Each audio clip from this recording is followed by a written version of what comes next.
माता पिता की सेवा में कभी कमी मत रखना प्यारे। हम दावे के साथ कह सकते हैं कि जो पुत्र अपने माता पिता की सेवा कर लेता है उसके जीवन में वो खुशी मिलती है जो साक्षात ब्रह्मा नहीं दे सकता, जो आदि शक्ति जगदम्बिका नहीं दे सकती, वो आपकी जननी माँ देती है। इसलिए माता पिता की सेवा करना कभी मत भूलना। आइए, कथा में सभी के मन होने चाहिए। हम कहाँ पे थे, याद है कि नहीं? कथा कहाँ पहुंचे थे? नहीं याद? अजामिल ब्राह्मण जो था वो एक वैश्या से विवाह करके अपने घर गया था, और माता पिता जब घर से बाहर कर दिए, वे घर कर दिए। जब भैया सारे सहारे छूट जाते हैं, जब कुछ नहीं बचता, समाज ने भी ठुकरा दिया, तो ये क्या किया पता है? जंगल में कुटिया बना करके, छोटा सा झोपड़ी बना करके गुजारा करने लगा। सारा दिन जाता, जंगल के रास्ते में बैठ जाता, जो धनवान व्यक्ति जाते उन्हें लूट मार के लाता, क्या? अनाज, धन, और उसी से घर चलाने लगा। अब सुनिएगा भाव को। एक दिन ऐसी भगवान की कृपा हुई कि गांव में कुछ संतों का आगमन हुआ, और जब संतों का आगमन हुआ ना, तो संतों ने पूछा, कुछ बच्चे कंचे, कंचे समझते हो कि नहीं? गोली खेल रहे थे, तो संतों ने बच्चों से पूछा, बेटा पुत्र, इस गांव में कोई ब्राह्मण है? तो एक बच्चा डरता हुआ बोला, हाँ है। कौन? अरे वो अजामिल है ना, जंगल में रहता है। साधुओं का लगा कि चलो भाई ब्राह्मण है तो ब्राह्मण के यहाँ भोजन करेंगे। संत लोग वहां से चल दिए, कहाँ के लिए? अजामिल के कुटिया की ओर।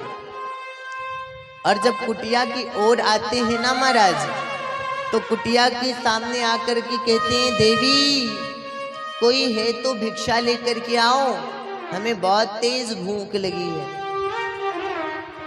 अब गणिका निकली। कौन? वही वैश्या गणिका। हाथ में क्या ली है? अनाज लेकर के निकली। और जब संतों को देखा कि 4-5 महात्मा खड़े हैं, तो रोने लगी तेज तेज। इतना रो रही है, इतना रो रही, महाराज हिचकियां बंद गई, नेत्र आंखें लाल हो गए। एक संत बड़े सरल थे, उन्होंने कहा, बिटिया तुम क्यों रो रही हो? अरे मुझे पता है जंगल में रह रही हो, कुटिया में रह रही हो, तुम्हारे पास ज्यादा धन नहीं है, रहने दो, हम धन नहीं लेंगे, लेकिन तुम रो मत।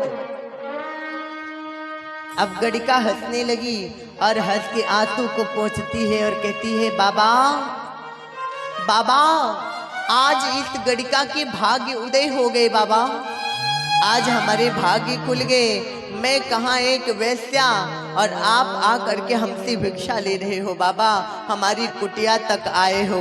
हमारी माँ कहती थी संत आ जाए तो समझो भगवंत आ गए, इससे बड़ी खुशी और क्या मिलेगी। साक्षात हमारी कुटिया पे भगवान आ गए। और हर एक माताओं को यही भाव बनाना चाहिए कि आपके पास कितना भी धन हो, जैसे सब्जी ज्यादा ला लोगे बाजार से, मार्केट से, रखे रखे खराब हो जाएगा ना। वैसे कई ऐसे धनवान भी होते हैं कि धन इकट्ठा करेंगे, लेकिन रखे रखे पता है क्या जरूरत पड़ जाती है? लास्ट में डॉक्टर के यहाँ चलो, ऑपरेशन होना है, इतना बड़ा वाला ऑपरेशन। जैसे सब्जी खराब हो जाएगी रखे रखे, लेकिन वही सब्जी अगर थोड़ा थोड़ा बना डालोगे घर में, तो वो खराब होगी क्या? खत्म हो जाएगी। इसलिए धन को कभी रखना नहीं चाहिए। धन तो हाथों की मैल है महाराज, आज आ रहा है कल जा रहा है। इसलिए हो सके साधु संतों की सेवा, बेटियों की शादी में, जो दिव्यांग जन चल नहीं सकते, जो बोल नहीं सकते, उनके पढ़ाई में दे करके अपना जीवन कृतार्थ कर लो।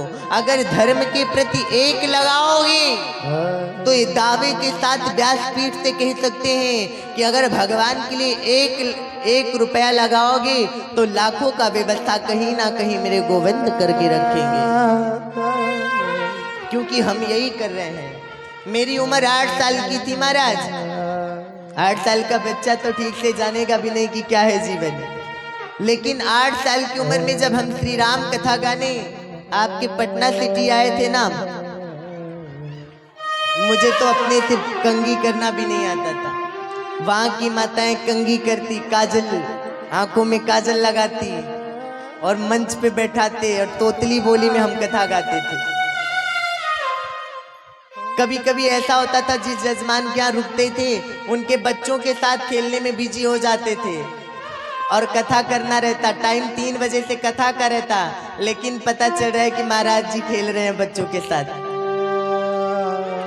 मुझे पता है, क्योंकि मैंने जनता जनार्दन को जीवन के पूरे 13 साल दिए हैं और आज भी आप सब हमें झेल रहे हो, सुनते आ रहे हो। इसलिए धर्म के प्रति एक कदम आगे बढ़ाओगे तो वो ठाकुर जरूर 10 कदम आगे कर देगा। बोलो राधे राधे। जिसके मुख से राधे नहीं निकल सकता, इतने बड़े वाले कंजूस हैं, वो धन क्या खर्चा करेंगे। बोलो राधे। तो महाराज गड़िका रोने लगी और जब रोने लगी बाद में हंसने लगी, प्रसन्न हो गई। संतों से कहती है बाबा मैं भोजन का व्यवस्था करती हूँ, अगर आप हमारी कुटिया पे आए हो तो भोजन जरूर करना। क्यों? एक निवेदन, सावधान, अगर आपके घर में संत आए, आपके गांव में आए ना, तो प्रयास यह किया जाए कि संतों को भोजन जरूर कराओ। क्यों? कहते हैं थाली में छूटा अन्न, संतों के निकले वचन, ये कभी खाली नहीं जाते हैं।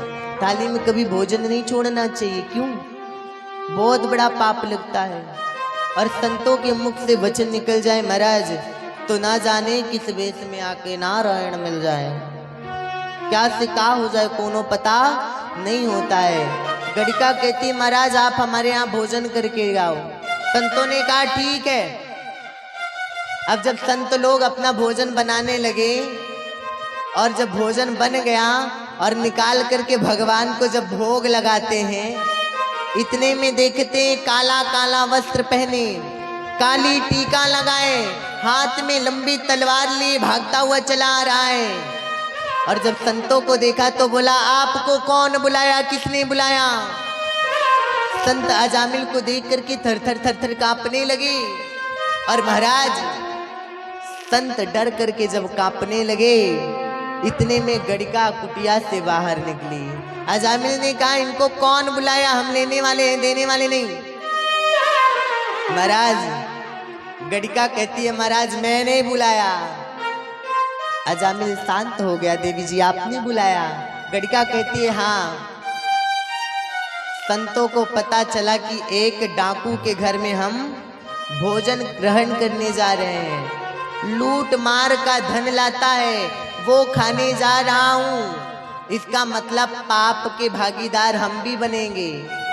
संतों ने भोजन तो कर लिया, लेकिन जब जाने लगे तो संत गड़िका से हाथ जोड़ करके कहते हैं बेटा लाडो आपने भोजन तो करवा दिया पुत्री, लेकिन अब जाते समय हम आपसे विदाई लेंगे। गड़िका ने कहा महाराज मांगो, क्या मांगना चाहते हो, मैं देने के लिए तैयार हूं। संतों ने कहा बेटा जब तेरा पुत्र होगा, तेरी गर्भ से संतान होगी, तो उसका नाम रख देना नारायण। गड़िका हंसने लगी और हंस करके कहती है बाबा बाबा अगर आपके मुख से निकले वचन मेरे सत्य हो गए तो मैं अपने पुत्र का नाम नारायण रखूंगी बाबा। इतना कह करके संत चले गए। समय बीतता गया महाराज। वो घड़ी आया कि 9 महीने बाद गणिका की गर्भ से एक संतान की, एक पुत्र का जन्म हुआ। किसका जन्म हुआ? एक पुत्र का जन्म हुआ। गणिका को याद आया कि संतों ने बताया है क्या? नाम नारायण। गणिका नाम रखती है नारायण। मेरी मैया, ओ माता जी, मन कथा में होना चाहिए, समझ में नहीं आएगा। आप डिस्टर्ब हो रही हो मैया, दूसरे को भी कर रही हो। बोलो राधे राधे। सभी के मन कथा में गणिका ने जब अपने पुत्र का नाम नारायण रख दिया भैया, समय बीतता गया, धीरे धीरे उनका लाल बड़ा होने लगा। एक दिन जो डाकू अजामिल था ना, चारपाई पे लेटा था, तभी भगवान चारपाई पे जब लेटा था डाकू अजामिल, तो यमराज के 4 दूत आते हैं। कितने? 4। काले काले कोड़ा हाथ में लेके, काली तिलक लगाए, और जब आते हैं ना, अब ये दृश्य कौन देख रहा है?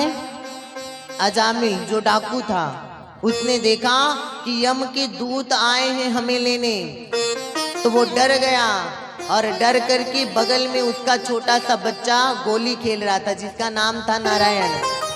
ये डर करके अपने पुत्र को बुलाने लगा और कहने लगा, मेरे लाल, मेरे लाल नारायण, मुझे बचा ले, मेरे लाल मुझे बचा ले, हमें लेने के लिए आए हैं। महाराज, क्षीर सागर में भगवान हमारे श्री नारायण चतुर्भुज धारण करके सायन कर रहे थे, और उनके कानों में आवाज गई, मेरे लाल मुझे बचा ले, नारायण मुझे बचा ले। भगवान के नेत्र खुले, भगवान लक्ष्मी से कहते हैं, देवी आज मेरा बाप मुझे बुला रहा है, आज मेरा पिता बुला रहा है। मैया कहती है, अरे प्रभु, जगत पिता तो आप हैं, आपके बाप कब आ गए? प्रभु कहते हैं, देवी मुझे तो जाना पड़ेगा। मैया मुस्कुराने लगी। भगवान अपने सुदर्शन की तरफ लगते हैं और चतुर्भुज धारण करके नारायण मुस्कुरा रहे हैं, तो भगवान के 4 पार्षद आके खड़े हुए। कितने? 4। अब उधर यम के दूत कितने? 4। इधर भगवान के पार्षद कितने? 4। यम के दूत खड़े हैं, भगवान के पार्षद आ गए। यम के दूतों ने कहा, भैया कहाँ जा रहे हो? भगवान के पार्षदों ने कहा कि इनकी रक्षा करने आए हैं। किसकी? अजामिल की। यम के दूत ने कहा, अरे उनको हम लेने आए हैं। भगवान के पार्षद ने कहा, आप नहीं ले जा सकते। क्यों? क्योंकि अजामिल ने मेरे प्रभु को याद किया। अब यम के दूत हंसने लगे, बोले, प्रभु आपके प्रभु को नहीं याद किया, वो तो अपने लड़का को याद किया, उसके बच्चे का नाम है नारायण। भगवान के पार्षद हंस करके कहते हैं, मूर्ख, इसके पुत्र का नाम 6 महीने से होगा, 6 साल से होगा, 12 महीने से होगा, 12 साल से होगा, लेकिन मेरे प्रभु का नाम अनादिकाल से चला आ रहा है, इसलिए पहले मेरे प्रभु फिर इसका लाल, मैं नहीं ले जाने दूंगा। भगवान के दूत में यम के पार्षद में युद्ध होता है, यम के दूत चले जाते हैं, और ये सारी लीला कौन देख रहा है? नारायण। और ये सारी लीला 4 पाई पे बैठ करके अजामिल देख रहा है। जब भगवान के पार्षद चले जाते हैं ना, तो अजामिल के आंखों में आंसू आ गया। अजामिल रोने लगा और रो करके अपनी पत्नी के पास गया और कहने लगा, देवी देवी, मैंने अपने प्रभु को छोड़ दिया, लेकिन मेरे प्रियतम, मेरे गोविंद, मेरे आराध्य, मेरे नारायण मुझे नहीं छोड़े, इसलिए देवी अब मैं अपने प्रभु के धाम जा रहा हूँ, अब मैं अपने प्रभु के चरणों में लगने जा रहा हूँ। झर झर झर झर आंखों से आंसू बह रहे हैं। अपनी वही माला झोली को उठाता है और भगवान को ढूंढने निकल पड़ता है। मेरे माई बाप, जीवन में हर एक खुशी मिलेगी, उन्हीं का नाम कृपालु है, उन्हीं का नाम दयालु है। जब कृपा तभी करेंगे जब आपके अंदर प्रेम होगा, जब आपके अंदर भाव होगा। ये कथा एक शिक्षा देती है क्या, कि आजकल के लोग हैं ना, अपने बच्चे का नाम भी